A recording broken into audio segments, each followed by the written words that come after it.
Hermanos, con gran gozo los recibimos a esta nueva edición de Tesoros del Cielo. Seguimos con nuestro estudio de Apocalipsis y la iglesia de Sardis vamos a tener varias partes a esta clase porque es importante conocer a todos los participantes de la Reforma para entender cómo empiezan las denominaciones dentro de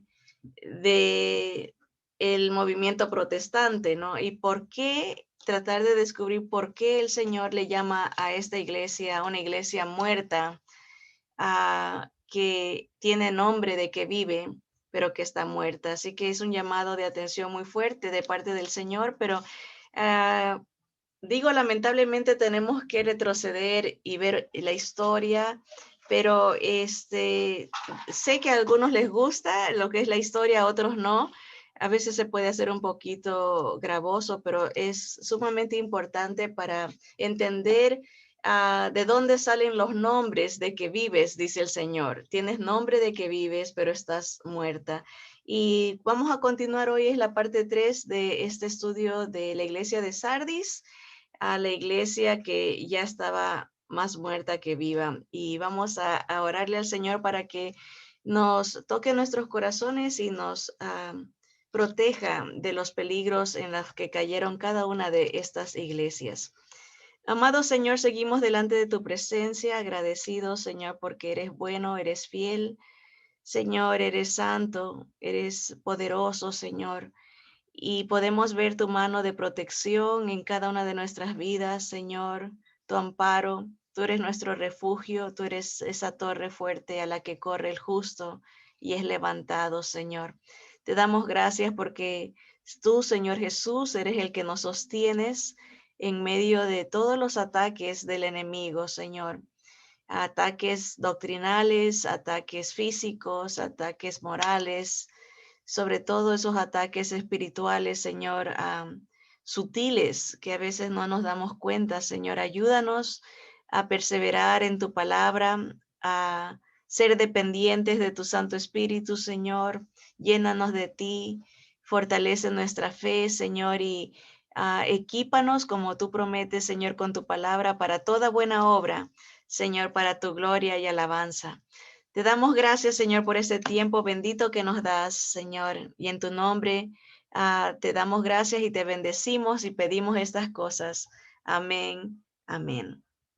Bien, la semana pasada vimos la historia de lo que es el primer reformador, Wycliffe, ¿verdad? Y vimos cómo la influencia de él en Inglaterra despertó un movimiento reformador. La idea de Wycliffe, John Wycliffe era un teólogo, ¿verdad? Y él insistió, esto vimos la semana pasada, a que se regrese a la doctrina de la gracia, la salvación por gracia, no por obras, no por esfuerzos humanos, sino por la obra de Cristo en la cruz, ¿verdad? Todo esto vimos cómo él defendió la doctrina de la autoridad fundada en la gracia, ¿verdad? Él estableció que había dos iglesias, una visible y otra invisible, y esta última formada por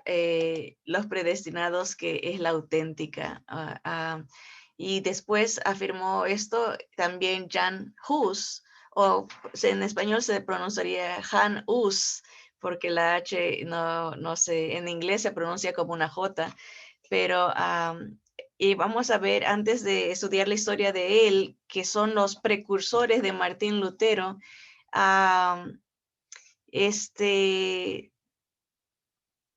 el movimiento que empieza Wycliffe en Inglaterra.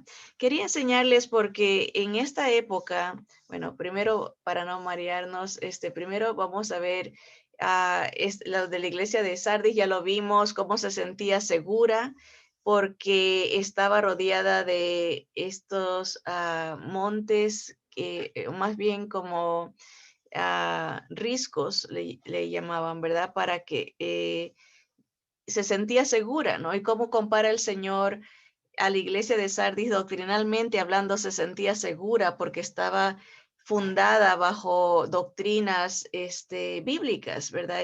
Se sentían impenetrables, ¿no? Nunca iban a ser derrotadas, ¿verdad?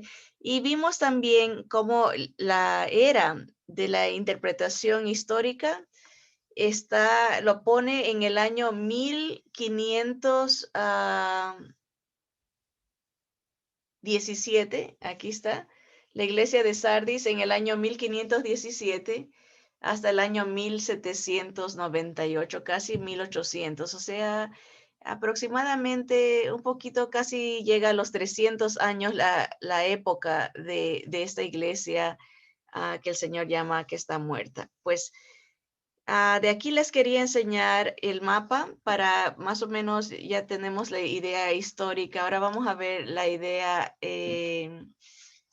geográfica.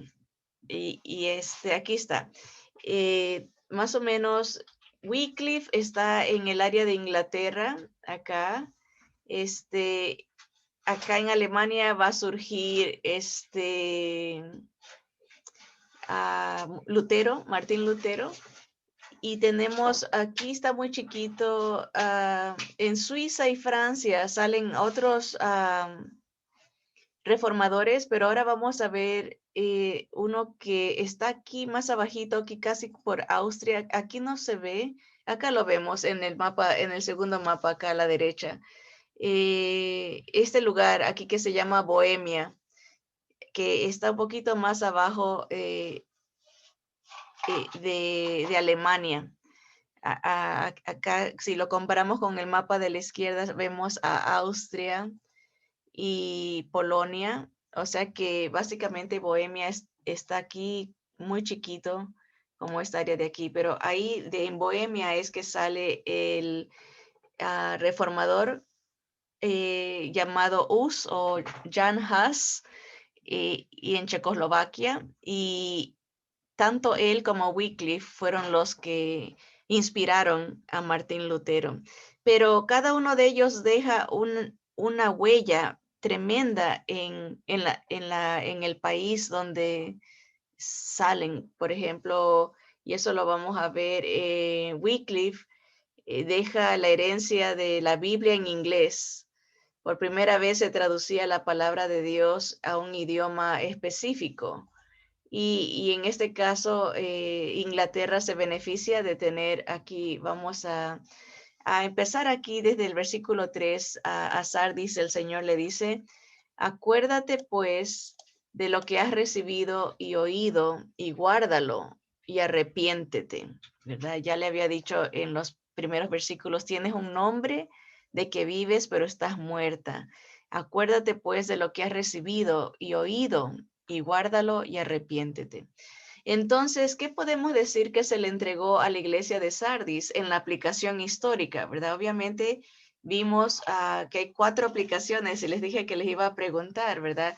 Podemos en cada historia de la iglesia, en cada carta a estas iglesias encontrar una aplicación personal, algo que Dios me dice a mí específicamente o a usted cuando leemos estas cartas, una aplicación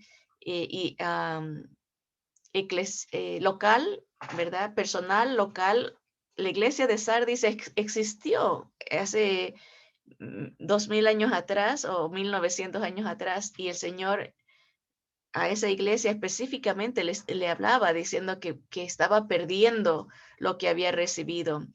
Pero también se puede encontrar una aplicación o interpretación histórica, que es donde estamos enfocándonos ahorita el tiempo de la reforma, el tiempo de un poquito pre-reforma, porque estamos viendo a los antecesores a Martín Lutero y esta iglesia se ubica desde Martín Lutero en adelante.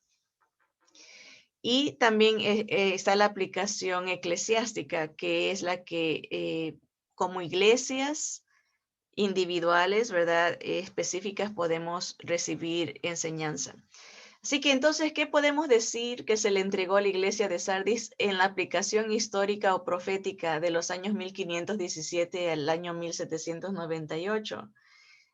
¿Qué recibió? Bueno, se le dio la Biblia, como hemos dicho, a través de los diferentes reformadores de la palabra de Dios.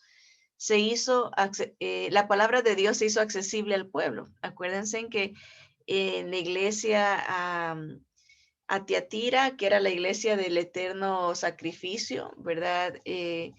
Esa iglesia del oscurantismo se había escondido la palabra de Dios al pueblo. Solamente los sacerdotes la podían leer y en un idioma que nadie entendía, que era el latín. Entonces, a esta iglesia de Sardis se le da la Biblia, se le hace accesible al pueblo la palabra de Dios. En el caso de Wycliffe se la traduce al inglés para Inglaterra. También se les da a la iglesia el Evangelio de Jesús, que es algo poderoso para salvación del ser humano, ¿verdad? Eso mismo decía Pablo, yo no me avergüenzo del Evangelio porque es poder de Dios para salvar primero al judío y después al que no lo es, ¿verdad? Al griego, dicen. Se empieza a hacer énfasis en la salvación por gracia. Número 3, se le animó a simplificar la vida cristiana. Esto a Sardis, ¿verdad? En el tiempo de la Reforma, ya no habría que depender de sacerdotes ni papas para llegar a Dios. Ese era el mensaje que Wycliffe empezó. Que no era bíblico, que no era de Dios, que haya un escalones, ¿verdad? Para llegar a Dios, cuando Jesús rompió el velo, ¿verdad? Número 4, dice, se le incentivó a dar la facilidad a que se levanten obreros llamados por Dios. Ya no se tendría que depender del estatus económico ni de nombramientos de hombres. Esto es muy importante porque en la era de las iglesias anteriores, solamente los que pagaban podían tener puestos. Hasta ahí la historia de un niño de 11 años que sus padres pagaron para que él sea papa. Y así obtenían permisos y nombramientos, ¿verdad? Y bajo esta iglesia, la Reforma, se animó a que se dé oportunidad a los obreros laicos, o sea, gente ante el mundo no preparada, pero ante Dios, Dios es el que equipa, Dios es el que dota, ¿no? Con el poder del Espíritu Santo, da el entendimiento de la palabra, la iluminación, da la sabiduría espiritual, ¿verdad? Y entonces se estaba permitiendo ya que haya líderes no escogidos por dinero o por su rango, ¿verdad? Sino simplemente porque Dios los llamaba a la obra y los equipaba, ¿no? Al que Dios elige, el Señor equipa, ¿verdad? Da los dones que necesita para el llamado, ¿verdad? Así que hay un dicho en inglés que usan en los ministerios, uno de los ministerios de evangelismo al que asisto, dice que Dios no usa al equipado, Dios equipa al que va a usar. O sea que viene, el poder es de Dios, no, la honra no se la lleva el hombre. De decir, porque tengo tantos títulos, soy el indicado para servir a Dios.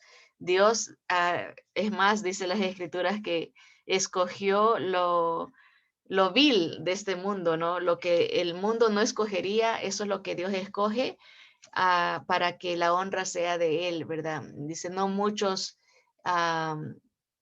nobles, no muchos elocuentes, ¿verdad? Porque el mensaje es sencillo, no hay que llenarlo de mucha pompa, no lo necesita, el mensaje del Señor lo puede entender hasta un niño, ¿verdad? Y es hermoso esto dar oportunidad que Dios sea el que llame, que Dios sea el que elija, que Dios sea el que encomiende, ¿verdad? A sus líderes, ¿verdad? También el número 5 dice, se hizo un énfasis a la santidad de los líderes. La iglesia de Tiatira era un periodo tan oscuro de tanta inmoralidad en el liderazgo, ¿verdad? la historia nos cuenta de cuán depravado, cuán inmoral era el liderazgo, el papado y todos los líderes de la iglesia ya contaminada, ¿verdad? Y con Wycliffe empieza un llamado a que el líder, el cristiano en sí, ¿verdad? Viva en obediencia a Dios y en santidad. También el número 6 dice, ¿qué se le dio a la iglesia de Sardis? ¿Qué había recibido? ¿Qué había oído? Porque eso es lo que dice el Señor. Acuérdate pues de lo que has recibido y oído y guárdalo y arrepiéntete. Se le dio a los líderes, número 6, que los líderes sean sencillos y no dados a la opulencia, la pompa, el poder. En esos tiempos, el papa era el rey, era como tenía el control, el poder, tenía las riquezas, las tierras, tenía todo lo material. Entonces, se está incentivando que el líder viva una vida humilde, como la de nuestro Señor Jesús, una vida enfocada en lo celestial y no en lo terrenal. Muy diferente a la cultura de ese tiempo, ¿no? Y número 7, también se le da a la iglesia de Sardis que promoviera la suspensión del celibato. Hay muchas otras cosas que se le dio, pero resumí en las predominantes, ¿verdad? Hay cosas que se les enseñó que vamos a ver un poquito en cuanto al movimiento que Wycliffe despertó, que se llamaban los Lollardos. Ese era el nombre, los Lollardos. Y pues en ese tiempo había, hasta el día de hoy, ¿no? Existe algo importante que debemos de entender, que las últimas 4 iglesias todavía están en existencia hasta el día de hoy. Tanto Tiatira, Sardis, vamos a ver la Odisea y también Filadelfia y la Odisea, las últimas 4, porque a las últimas 4, en las últimas cartas a estas iglesias se habla de la venida del Señor, como el rapto, que no nos encuentre ahí dormidos, que estemos apercibidos, que también se habla de la tribulación durante estas iglesias, la gran tribulación. Así que se puede decir que aunque históricamente se le da fin con fecha, ¿no? Este periodo de esta iglesia en este periodo, se puede decir que las 4 últimas iglesias hasta el día de hoy están vigentes espiritualmente hablando, ¿no? Está la iglesia que está muerta porque ha dejado la palabra, ha dejado la fe del evangelio de solo Cristo, de gracia, solo Cristo salva. Es una iglesia materialista, es una iglesia enfocada en el poder, ¿verdad? Y también vamos a ver las otras 3, la iglesia evangelista, que es la iglesia de Filadelfia, la iglesia de la Odisea, que es la iglesia fría, tibia más bien, perdón, que no eres frío ni caliente, sí, es la iglesia tibia, porque no es ni fría ni caliente.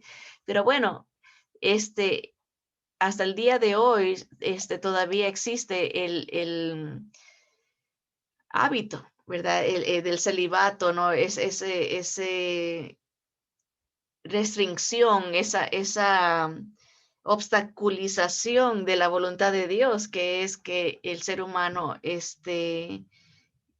forme un hogar, ¿no? Una familia, el matrimonio, ¿no? Y Wycliffe fue uno de los primeros, o el primero que se levantó a decir, esto no es bíblico, esto no ordenó el Señor, suspendamos esto. Y por eso, por estas, tal vez no hicimos mucho énfasis, o me faltó poner alguna foto aquí, Wycliffe, sí lo mencionamos ahorita que me acuerdo, él murió de muerte natural, pero en uno de los concilios ecuménicos declararon que se lo tenía que quemar como hereje, aunque ya había muerto. Y entonces sacaron los huesos de él, creo que hay una foto por aquí, sacaron los huesos de él y los quemaron y dispersaron sus cenizas. Aquí está, no está muy claro porque es un dibujo antiguo, pero tal vez sí. Podemos ver aquí el féretro, ¿verdad? Que lo exhumaron, sacaron sus huesos y lo incineraron como haciendo una ofensa él había sido enterrado en una iglesia y lo sacaron y echaron las cenizas al río como para decir que no haya recuerdo de él, que no haya memoria de su obra, eso de los huesos de Wycliffe. Pero bien, hoy vamos a ver el movimiento que él despertó y son los llamados estos lolardos. No tenemos mucho de ellos en esta clase. Dice, el movimiento lolardo o wyclifista, porque eran los que seguían a Wycliffe, fue un movimiento político y religioso. Esto es interesante, ¿verdad? Porque se involucraban, quisieron impactar también en el gobierno a finales del siglo XVI. Perdón, XIV, inicios del siglo XV en Inglaterra, generalmente identificado como un precursor de la reforma, los lolardos, ¿verdad? Ahora, sus objetivos principales eran precisamente la reforma de la iglesia. O sea, ellos no querían irse en contra de toda la iglesia, lo que querían era que hayan reformas, que hayan mejoras o cambios. Los orígenes del movimiento Lollardo, o en inglés Lollardy, dice, o Wyclifista, se encuentran en las enseñanzas de John Wycliffe, de ahí el nombre de esa corriente, del apellido del Wycliffe, Wyclifista, un teólogo prominente de la Universidad de Oxford hacia 1350. Acuérdense en que Martín Lutero va a salir en el año 1500, ya como activo, ¿no? En contra de varias doctrinas católicas. En sus principales doctrinas, los lollardos, estaba aquella que propugnaba que la devoción era un requerimiento para que un sacerdote fuera de verdad un sacerdote o para que administrara debidamente los sacramentos. Y además, la que afirmaba que el laico devoto tenía la facultad de ejecutar los mismos ritos y funciones, pues el poder religioso y la autoridad resultaban de la devoción y no de la jerarquía eclesiástica. Aquí les quiero comentar algo personal, esto y sin dar nombres, ¿verdad? Porque todo esto lleva a lo que nosotros conocemos como denominaciones, ¿verdad? El tener nombre de que vives, ¿no? Generalmente las denominaciones lo que hacen es enfatizar en la doctrina, ¿verdad? Dice, nosotros creemos esto y siempre criticar a los que no. Dice, nosotros no somos como aquellos o nosotros somos mejores que aquellos. El énfasis en la doctrina, no hacemos lo que ellos hacen y nosotros estamos bien, ¿verdad? Porque así era el énfasis al principio con estos grupos, ¿no? De que decir, nosotros tenemos la doctrina y era buena en sí, era una doctrina bíblica, pero poco a poco el enemigo fue distorsionando esta bendición. Por eso el Señor dice, acuérdate de lo que has recibido y lo que has oído y ¿qué más les dice? Y arrepiéntete, ¿verdad? Guárdalo y arrepiéntete. Hace poco, hablando esto de que dar la facultad de ejecutar aquí funciones, dice, ellos estaban luchando de que el laico, o sea, alguien que no tenga un título, pueda ejercer ministerios, ¿verdad? Y me recuerdo una hermana muy querida iba a recibir su ordenación y se me acercó y me dijo que ella quería que yo le habían pedido que dos líderes, tanto especiales para ella, no tenían que ser de su denominación, pero especiales para ella, que ella escogiera dos líderes que oraran por ella el día que la iban a ordenar. Y había un problema, que la denominación requería que las personas que oraran por ella fueran ordenadas, o sea, tuvieran un título dado por la denominación. Y ella me decía, yo quiero que usted ore por mí. Y bueno, el asunto fue que ella escogió al pastor de ella y me había escogido a mí. Y el, el punto fue que por cuestiones denominacionales, no, no se pudo hacer el hecho de que yo orara por ella, porque no tenía ese título que lo requerían. Y podía haber conseguido, pero había peligro de que no sea en la fecha que se iba a dar la ceremonia.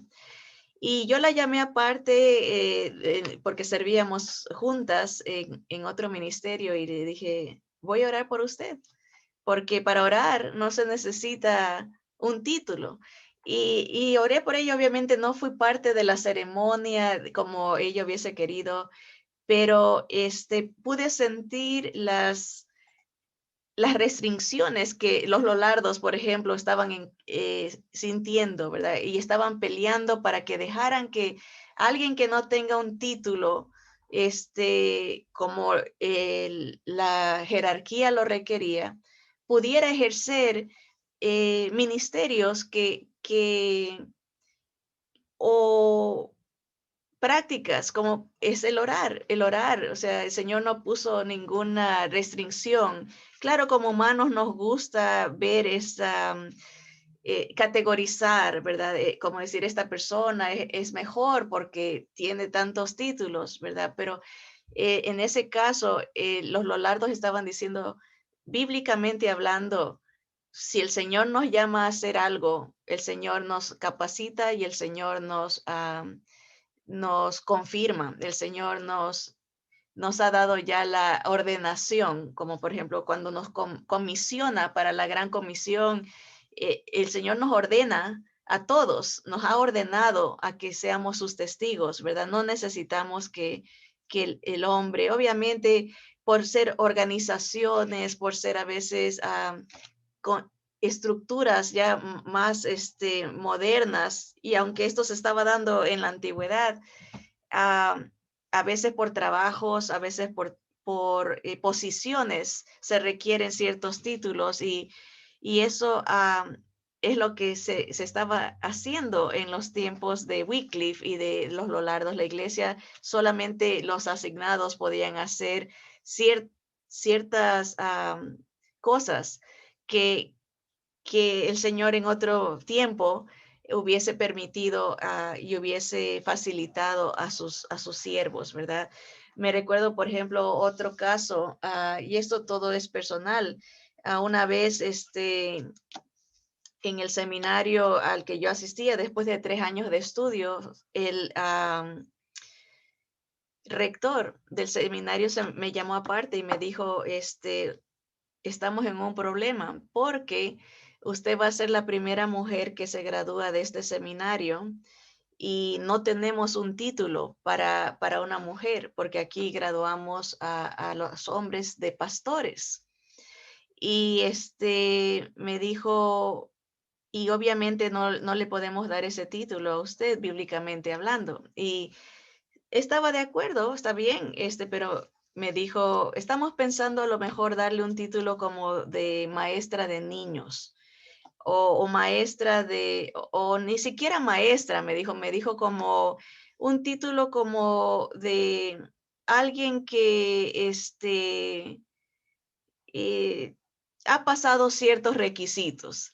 Y la verdad fue bastante ofensivo porque habíamos seguido todos los alumnos las mismas clases, las únicas clases que no me dejaban tomar precisamente por ser mujer eran las de griego. Y me recuerdo que al siguiente año que ya me tocaba tomar las últimas clases para la graduación, no pusieron las clases que a mí me tocaban para poder terminar claro, obviamente dieron las de griego que les tocaba tomar a todos los varones y ellos se pudieron graduar ese año. Y fue un tiempo difícil entender por qué la traba denominacional a, a usar a siervos que desean servir al Señor. Y pues Dios tiene propósitos. Ese año tuve a mi primer hijo y ya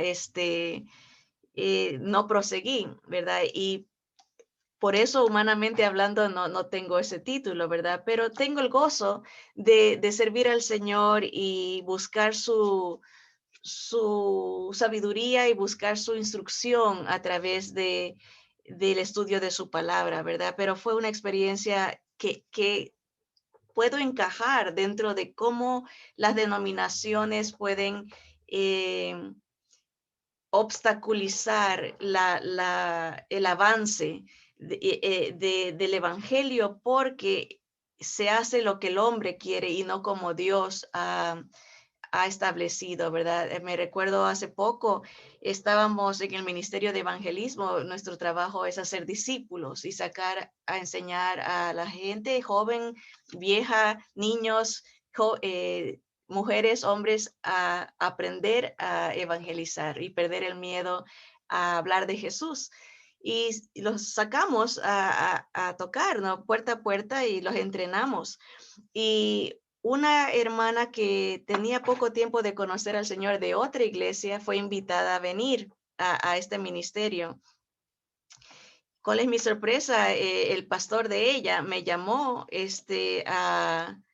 bastante molesto, que cómo nos atrevíamos a entrenar a alguien que era nuevo en el Señor a evangelizar. Que él se estaba encargando de darle un programa de discipulado, y que quería hablar con un líder para protestar de que por qué estábamos, y le dije, nosotros para empezar no tenemos membresía en la iglesia, no es que estamos tratando de quitarle su miembro de su iglesia. Lo que estamos haciendo es lo que el Señor enseñó, que uno tiene que hacer discípulos y anunciar al mundo, ¿verdad? Obviamente, esta persona no iba a tomar el liderazgo, primero iba a aprender, ¿verdad? Pero las reglas que los humanos ponen, esta persona no puede hacer esto porque yo digo, esta persona no puede hacer esto o porque así nunca lo hemos hecho, ¿verdad? Y se pone trabas, se pone a- ofensa, como dice el Señor, le decía a los fariseos, esto os ofende, ¿verdad? Porque el Señor se iba en contra de ese sistema de que el hombre es el que impone. A otra ocasión, una vez estaba dando un estudio bíblico en mi hogar, en mi casa, y llegaron, eran más mujeres pero llegó un varón, y después de la clase me dijo, y él era líder, me dijo, cuando a ti te toque dar la clase o cuando tú vayas a dar la clase, avísame para no venir. Este, ah, y, y yo le dije, claro, está bien, no hay problema. Si no quiere escuchar, no hay obligación, ¿no? Pero la idea era de que ah, eh, ese de que yo tengo este título y tú no lo tienes, o tú eres mujer y yo soy hombre, y está bien, ¿no? El Señor tiene sus momentos, a veces, obviamente, no digo ni justifico, ¿no? Que haya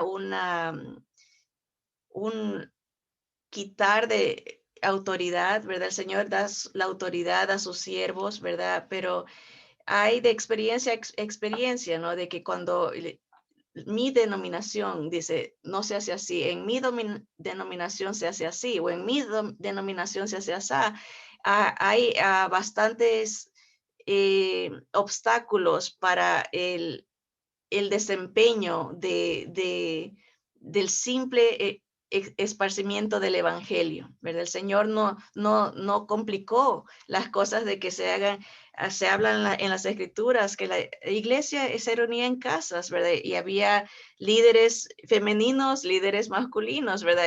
Habían evangelistas femeninos, habían evangelistas masculinos. El Señor ponía a los que Él quería, ¿verdad? Pero el hombre siempre busca esa jerarquización, ¿verdad? Y liderazgo, ¿no? Pero los lollardos se oponían a esto, decían, el que quiera servir puede servir, ¿no? Y con tal de que sea una persona devota, que sea una persona entregada, ese es el verdadero sacerdote, ¿verdad? Enseñaban que la iglesia cristiana era la iglesia de los salvados, queriendo dar a entender que la verdadera iglesia de Cristo estaba constituida por la comunidad de fieles que tenía mucho en común con la iglesia oficial, pero que no era lo mismo. O sea, enseñaban además una cierta forma de predestinación.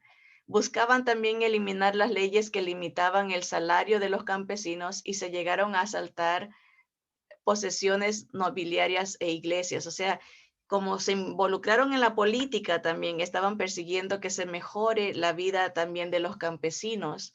Abogaban por la pobreza apostólica, o sea, que el líder sea humilde, no, y la tasación de las propiedades de la iglesia, o sea, porque la iglesia católica estaba acumulando tierras y tierras y tierras y decían, no, esto tiene que parar.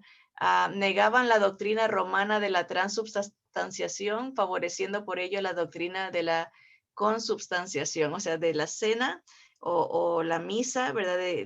Que se oponían a decir que eso era el verdadero cuerpo de Cristo o la sangre del Señor.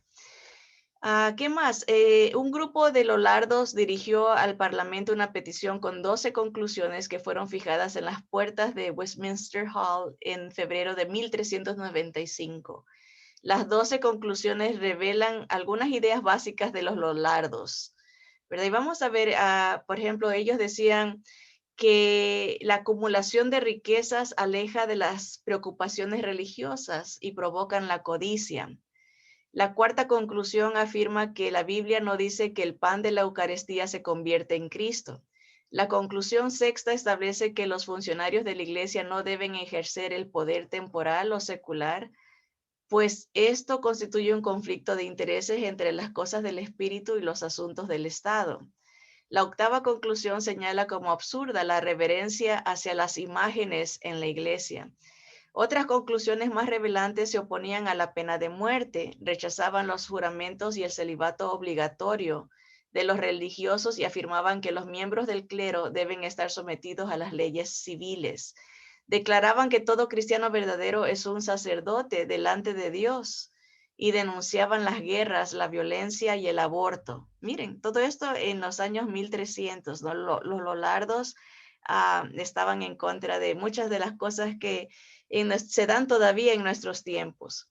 Aparte de las 12 conclusiones, los lollardos sostenían otras opiniones. Por ejemplo, creían que los niños se salvan si mueren sin bautizarse. Acuérdense que la Iglesia Católica promulgaba que el bautismo salva y ellos decían, no, si no se han bautizado los niños, todavía son salvos. Profesaban el mileniarismo, o sea, la doctrina del milenio, que muchos hoy, el día de hoy, no creen. Dice, y criticaron a la Iglesia por no considerar lo suficiente el libro de Apocalipsis. Bien, el edicto del rey Enrique IV de herético comburendo en 1401 prohibió las Biblias traducidas por Wycliffe y ordenó perseguir bajo pena de muerte en la hoguera a los lollardos por oponerse a los juramentos y al bautismo de niños y subvertir el orden de la iglesia. El primer ejecutado fue John Badby en 1410, o Badby. El movimiento fue declarado oficialmente herejía en el Concilio de Constanza en el año 1415. En ese año fue también declarado hereje Jan Hus. El reformador checo Jan Hus conocía las tesis de los lollardos y los escritos de Wycliffe a través de Jerónimo de Praga y adoptó 13 puntos de ellos, entre los cuales menciona la inexistencia del purgatorio, la inutilidad de las oraciones por los muertos, la negación de la primacía del obispo de Roma sobre otros obispos, la confesión ante Dios para el perdón de los pecados y no ante el sacerdote, y el llamado a la pobreza de los ministros de la iglesia. Todo esto promulgó Jan Hus.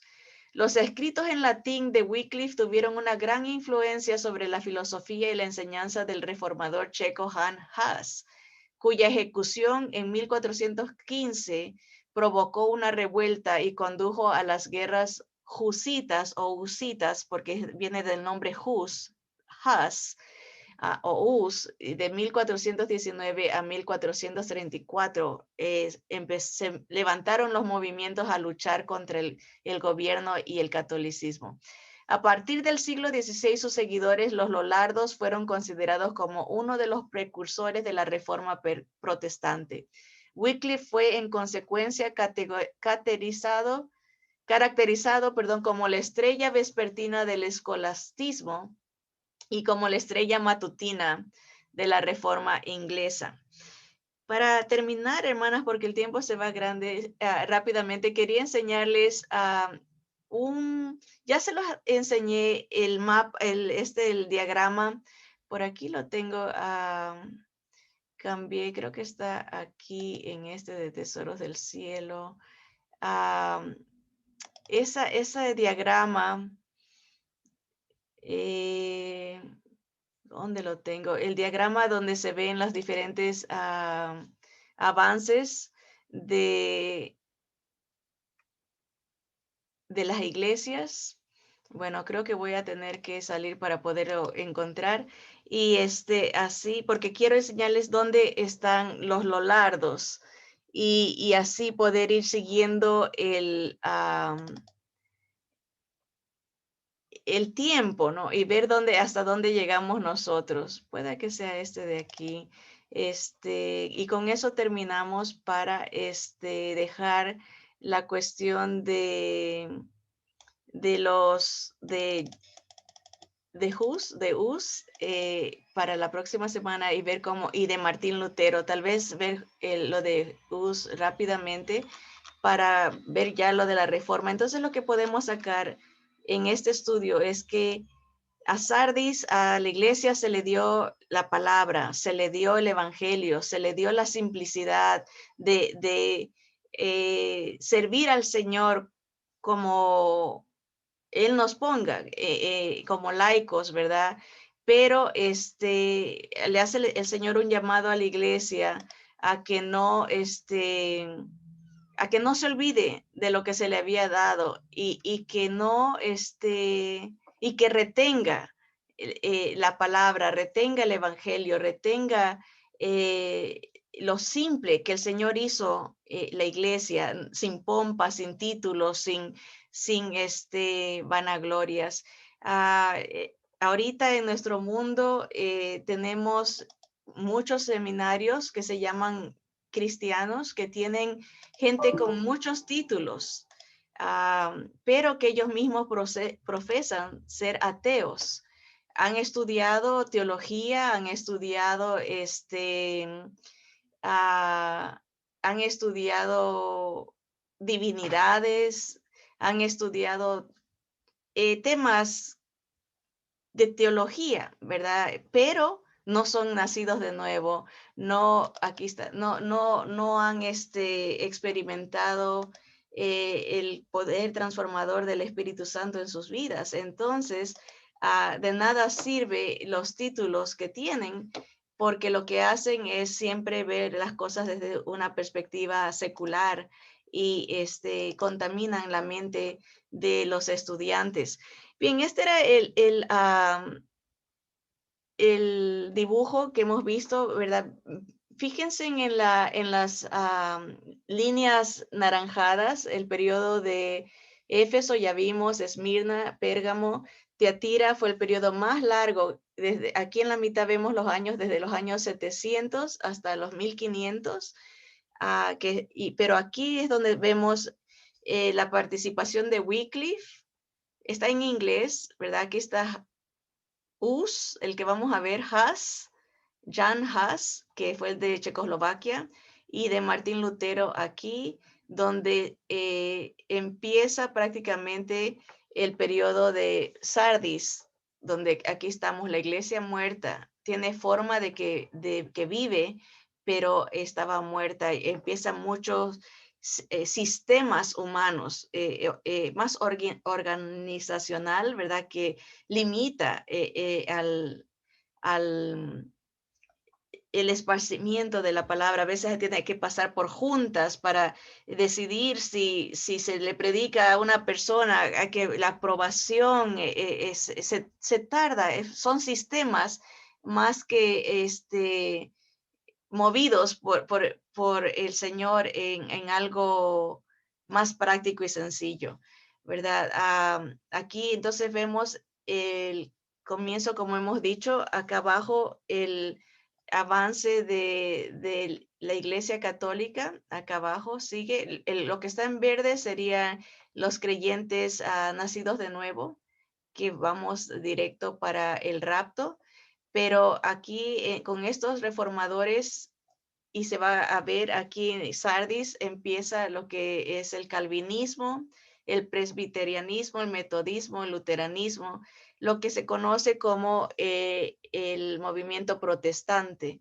¿verdad? Y lo interesante del dibujo lo pone aquí el hermano que hizo esto, como que todos estos movimientos entran al mar de la apostasía, van a entrar junto con la Iglesia Católica a, a al gobierno mundial del anticristo, ¿verdad? Con una sola religión. No me deja hacerlo. A ver, ahí está más chiquito.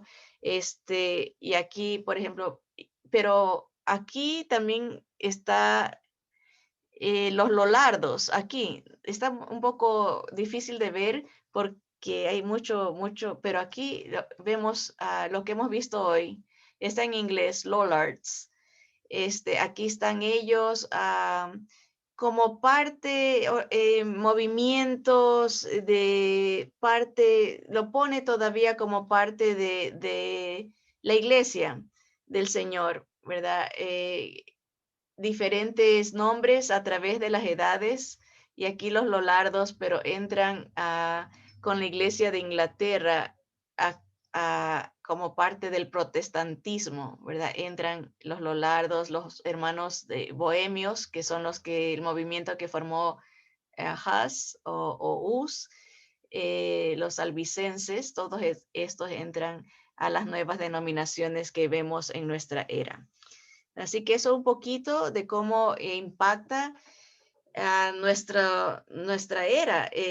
Los movimientos de la Reforma, ya se forma el protestantismo y la Iglesia Romana, que proféticamente van a dar a la apostasía, que ya lo estamos viendo.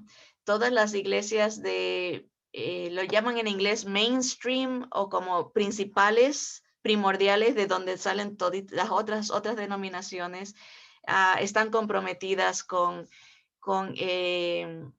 en su doctrina, ¿verdad? Ahorita está el movimiento evangelio social, el evangelio racial, el evangelio de género, el evangelio, todos los evangelios que nos podemos imaginar, menos el evangelio de Jesús. Está contaminada la iglesia con doctrinas que serán promovidas por el anticristo y por su gobierno mundial. Así que hay un papel importantísimo que juega el entendimiento de la interpretación histórica, y cómo el Señor a nosotros nos dice: retén lo que has oído, retén lo que se te ha dado, la palabra de Dios. No dejes, no te contamines, no dejes que esas corrientes te aparten de la verdad de Cristo. ¿verdad? Y eso es lo que el Señor, por eso nos previene personalmente, individualmente, como iglesia y como am, y como sí, como iglesia local, ¿verdad? A que nos cuidemos de todos estos peligros con los que el enemigo siempre ha querido atacar a la iglesia, pero sabemos que nada ni nadie, ¿verdad? Nos puede separar del amor del Señor y ni las puertas del infierno pueden prevalecer contra su iglesia, contra sus hijos, ¿verdad? Por la gracia de Jesús. Así que vamos a darle gracias al Señor y a bendecir su nombre por sus bondades. Bendito Padre, Señor, te damos gracias porque tú eres fiel, Señor, y a través de todas las edades has levantado siervos que nos animan a regresar a tu palabra, regresar a tu evangelio, regresar a tu gracia, Señor, enfocarnos en lo espiritual, lo que perdura, no lo que se queda, Señor. Padre Santo, a buscar tu honra y no la honra del hombre, Señor, buscar tu gloria, Señor, porque tú eres el único digno de toda la gloria y toda la alabanza. Señor, te bendecimos y te rogamos que nos guardes de todo mal, Señor, y te bendecimos porque sabemos que tú eres fiel y tú eres nuestro Dios, nuestra esperanza. A ti sea la gloria siempre, Señor. Te bendecimos en el nombre de Jesús. Amén. Amén.